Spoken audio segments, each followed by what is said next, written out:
뉴욕과 뉴저지의 각종 대중교통 요금이 또 인상됩니다.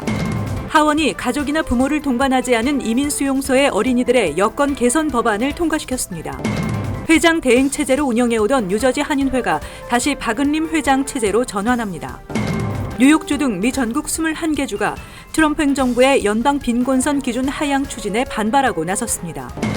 도널드 트럼프 대선 캠프와 러시아 간 유착 의혹을 수사해온 로버트 뮬러 특별검사가 다음 달 의회에서 증언할 예정인 것으로 알려졌습니다. 이상은 이 시각 주요 뉴스입니다. 시청자 여러분 안녕하십니까? KBN 뉴스입니다. 뉴욕과 뉴저지주의 각종 대중교통 요금이 또 인상됩니다. 허드슨 리버 교량과 터널의 통행료와 패스트트레인 탑승 요금이 상향 조정되고 뉴욕 일원 공항을 출입하는 옐로우캡과 우버 차량에 대한 새로운 수수료가 신설됩니다. 뉴욕 뉴저지 항만청은 어제 2026년까지의 지출 예산이 당초 322억 달러에서 370억 달러로 48억 달러 늘어남에 따라 재정 충원을 위해 각종 대중교통 요금 조정이 불가피해졌다며 인상안을 발표했습니다. 인상안에 따르면 우선 내년부터 조지 워싱턴 브리지, 베이온 브리지, 고달스 브리지, 아우터 브리지 크로싱 등 허드슨 리버 교량과 링컨 터널, 홀랜드 터널의 이지패스 통행료는 1달러 25센트씩 오릅니다. 따라서 주말과 주중 출퇴근 혼잡 시간대에는 13달러 75센트, 그 외 시간대에는 11달러 75센트로 상향 조정됩니다. 현금 통행료는 현행 15달러에서 1달러 인상된 16달러를 지불해야 합니다.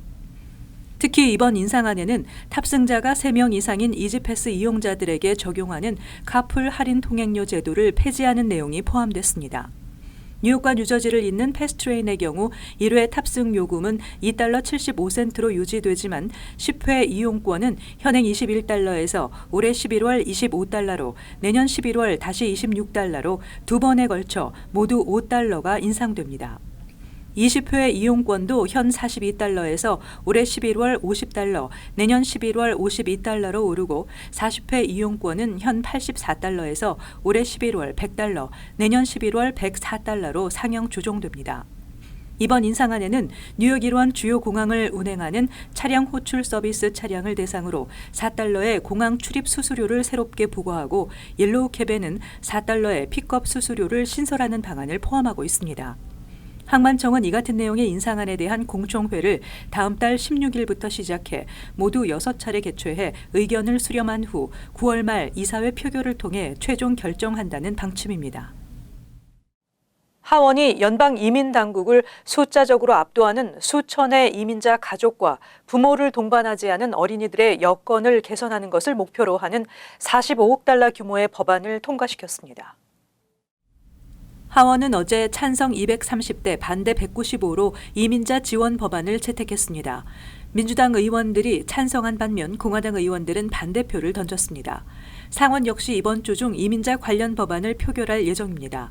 그러나 상원 공화당 지도부는 하원을 통과한 법안과는 별개의 초당적 법안을 추진하고 있습니다. 반면 민주당 의원들은 어제 하원에서 채택된 법안이 어린이 등 이민자에 대한 더 나은 보호와 법적 서비스를 제공할 수 있다며 하원 법안을 선호하고 있습니다.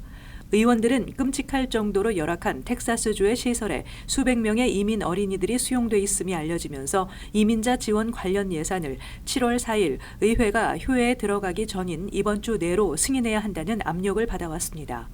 백악관은 하원에 전달한 서한을 통해 행정부는 해당 법안의 통과에 반대한다는 입장을 밝혔습니다.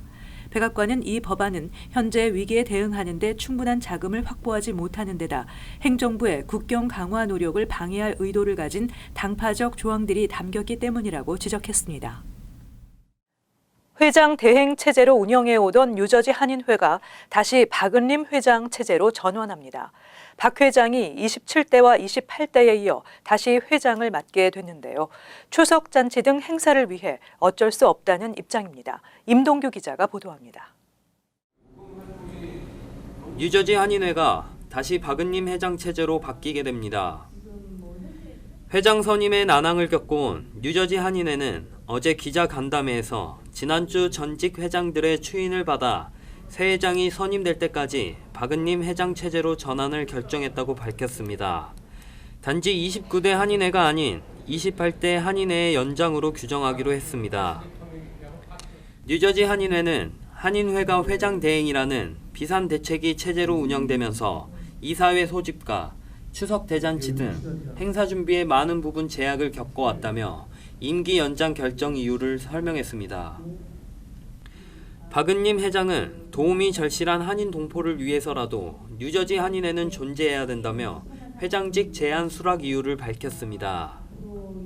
실은 대행 체제나 임시 체제에서는 이사회를 구성을 할 수가 없었어요. 그래서 6개월 동안 운영을 하면서 굉장히 좀 한인회가 난항을 겪었고 그러한 문제들을 해결하기 위해서 좀 임시 방편적으로 제가 그냥 기간을 조금 연장을 하는 걸로. 그렇지만 언제든지 또 새로운 회장이 나오면 제가 또 인수인계를 하기로 그렇게 했습니다.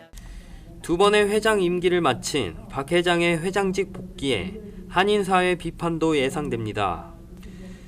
새로운 임기가 아닌 28대 연장이며 비대위에서 결정된 내용으로 회칙 위반은 아니라는 주장이지만 유례없는 결정에 논란이 우려됩니다.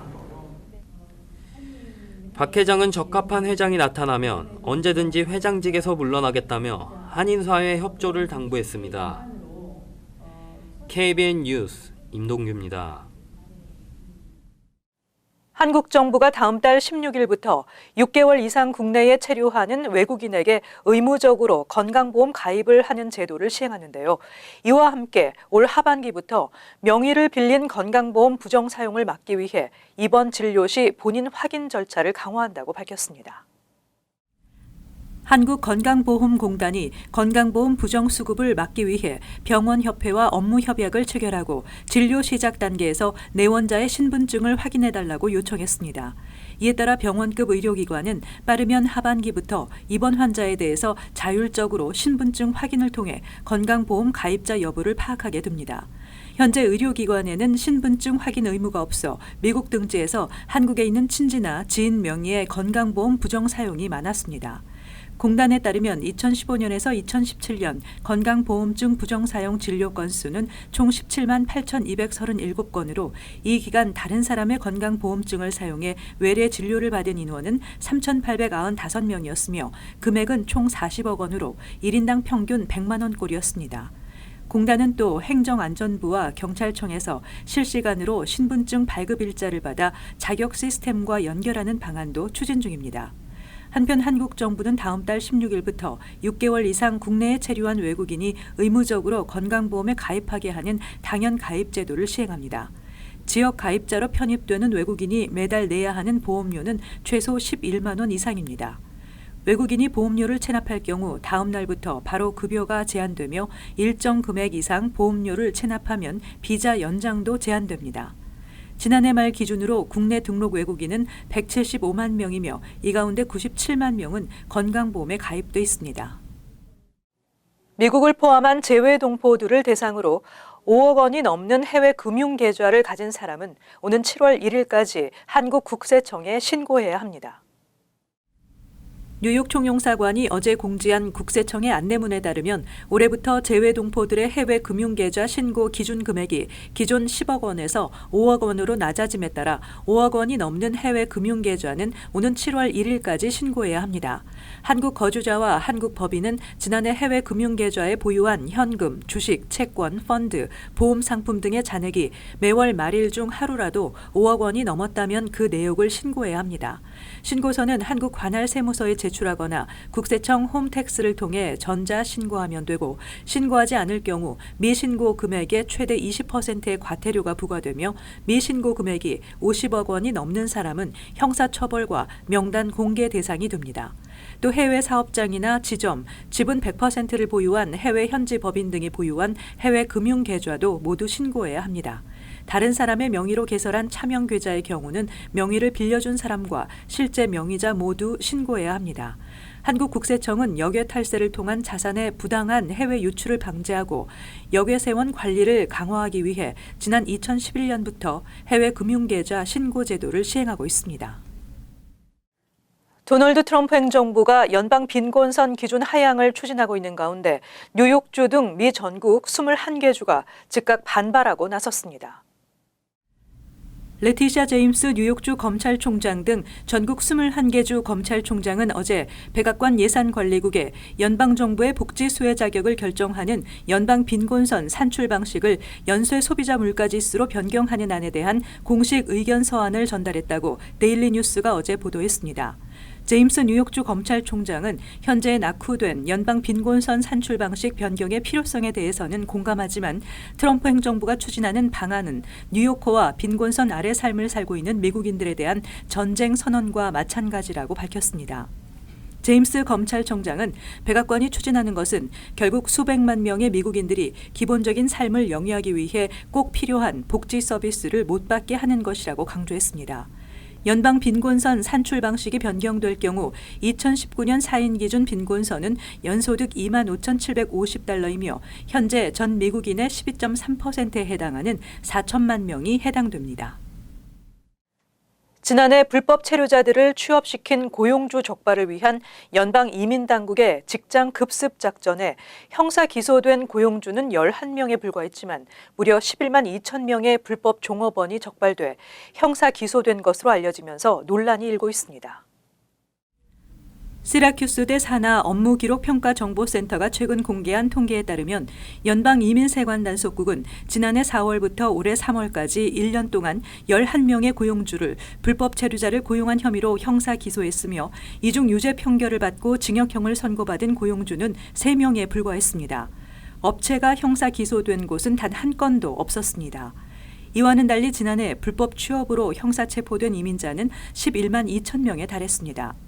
존 샌드웨크 오바마 행정부 시절 ICE 국장 대행은 이번 통계는 트럼프 행정부가 직장 급습 작전을 통해 업주가 아닌 불법 취업 종업원을 처벌하려는 목적을 확실히 보여주는 것이라고 설명했습니다.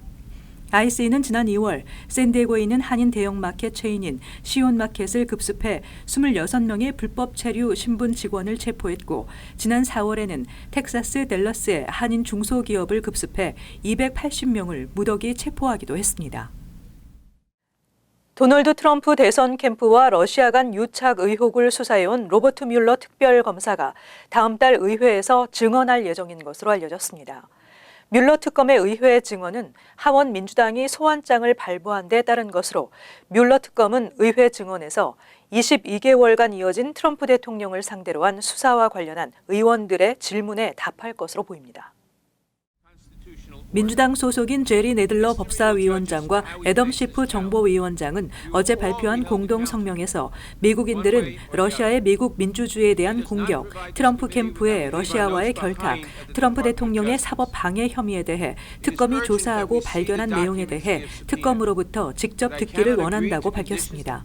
네들러와 시프 위원장은 뮬러 특검이 지난 4월 공개한 수사 결과 보고서에 대해 다음 달 17일 법사위와 정보위에서 증언하기로 합의했다고 말했습니다.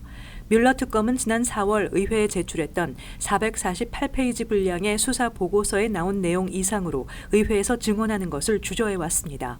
두 위원장은 소환장을 발부하면서 뮬러 특검이 의회 증언을 꺼리는 이유를 이해한다면서도 해소되지 않은 의혹들을 풀기 위해서는 뮬러 특검 증언이 필요하다고 밝혔습니다. 공화당 일부 의원들은 민주당이 뮬러 특검을 소환한 데 대해 비판했습니다. 하원 법사위 공화당 간사인 더 콜린스 하원 의원은 뮬러 특검의 증언은 민주당이 납세자들에게 막대한 비용을 전가하면서 벌인 정치 게임의 종지부가 되길 바란다고 밝혔습니다. 뉴욕시 전역의 교사 3분의 1이 경력 5년 이하의 교사들인 것으로 나타났습니다. 절반에 가까운 교사들이 신규 임용 후 5년 안에 학교를 옮기거나 아예 교사직을 포기하는 것으로 조사됐습니다. 뉴욕시 감사원이 발표한 보고서에 따르면 2012-2013 학년도에 신규 임용된 교사 4,600명 중 1,882명인 41%가 이후 5년 안에 다른 학교 또는 교육국 관할 업무로 이직했거나 아예 교육계를 떠난 것으로 나타났습니다. 보고서에 따르면 뉴욕시에서 교사 이직 비율이 제일 높은 곳은 브롱스로 2017-2018 학년도에만 전체 19%, 경력 5년 이하는 22%가 넘었으며 퀸즈도 전체는 11%가 넘고 경력 5년 이하는 15%를 웃돌았습니다. 2018년 기준 뉴욕시에서 근무 기간이 5년 이하인 교사는 34%로 2012-2013년에 5년 이하의 경력 교사가 24%로 최저치를 기록한 후 그 비율이 꾸준히 늘어나고 있습니다. 보고서는 교사들이 보직을 떠나는 주요 원인으로 과밀 학급이나 학교 학군의 지원 부족 등을 꼽았습니다. 특히 최근 들어 교육당국이 교사들에게 요구하는 문서 작성 등 행정적인 업무가 크게 늘어나 교사들이 느끼는 부담이 크다는 지적입니다. 높은 교사의 이직, 사직 비율은 아이들과 지역 커뮤니티에 대한 이해가 문제가 되며 정규 교과 과정에도 치명적이라는 우려가 나오고 있습니다. 이와 함께 감사원 보고서는 학생 인구 대비 교사들의 인종 비율이 적절하지 못하다고 지적하고 있습니다. 감사원은 교사 이직, 사직 비율을 줄이기 위해 교사 지망생을 위한 1년짜리 레지던시 프로그램을 구축하고 교사 지원자에게 1년 동안 급료를 지급하며 현장을 체험할 수 있게 하고 교사를 양성하는 고등교육기관과 학군 간의 협업을 장려할 것을 권고했습니다.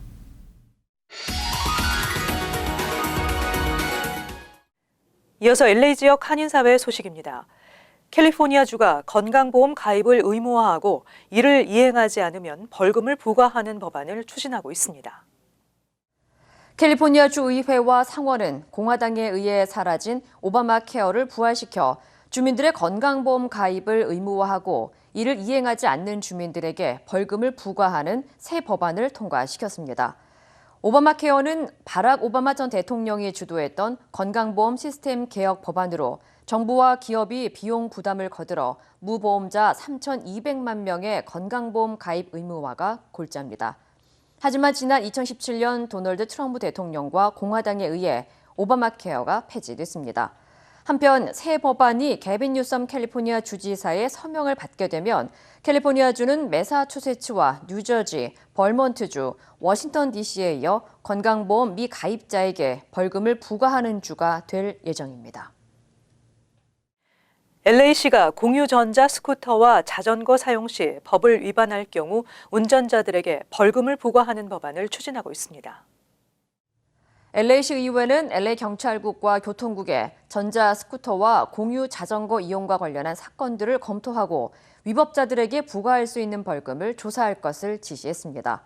전자 스쿠터와 자전거로 인한 사고 다발 구간을 규정하고 시 당국의 단속과 관련한 공공 캠페인을 전개할 것도 당부했습니다. 이와 관련해 길버트 세디오 LA시 의원은 전자 스쿠터와 자전거가 급증하면서 노년층들을 포함한 보행자들의 안전을 위협하고 있다며 이를 제재하기 위한 법적 조치가 마련돼야 한다고 강조했습니다. 한편 LA 소방국의 보고에 따르면 지난 1월 15일부터 4개월 동안 LA시에서 발생한 전자 스쿠터와 관련한 사고는 80여 건으로 집계됐으며 35명이 부상을 당한 것으로 나타났습니다. 이어서 간추린 소식입니다. 한국 외교부에 따르면 재외공관에서 현행 1급에서 3급 시각장애인에게만 발급되던 점자 여권을 7월 1일부터는 등급과 상관없이 4급에서 6급 시각장애인도 발급받을 수 있게 됐습니다.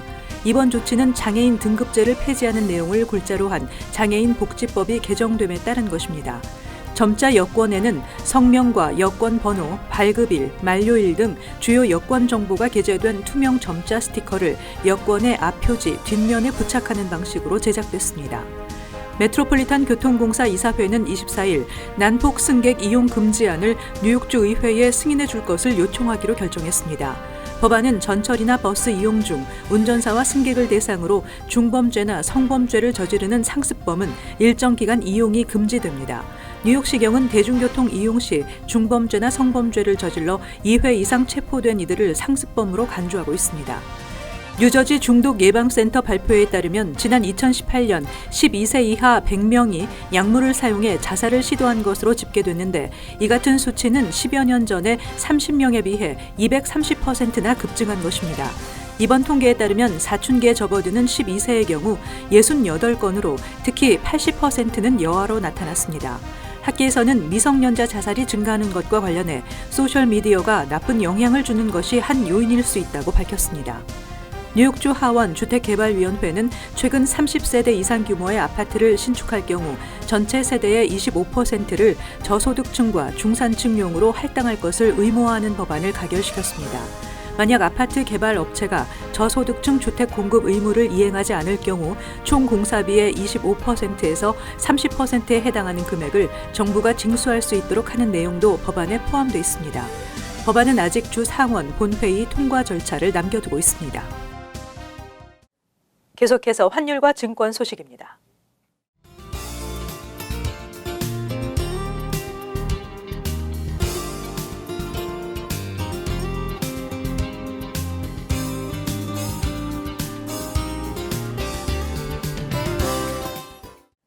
끝으로 날씨 전해드립니다.